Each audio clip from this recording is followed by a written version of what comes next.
Hola, soy David Coronado. Hoy he salido a hacer fotos en la Ciudad de las Ciencias, en Valencia.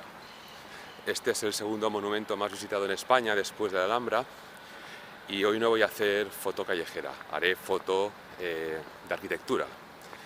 Para eso voy a utilizar unas cámaras Sony Alpha 7 II con un objetivo 70-300 y luego por la tarde un gran angular, un Samyang, creo que es un 16 milímetros.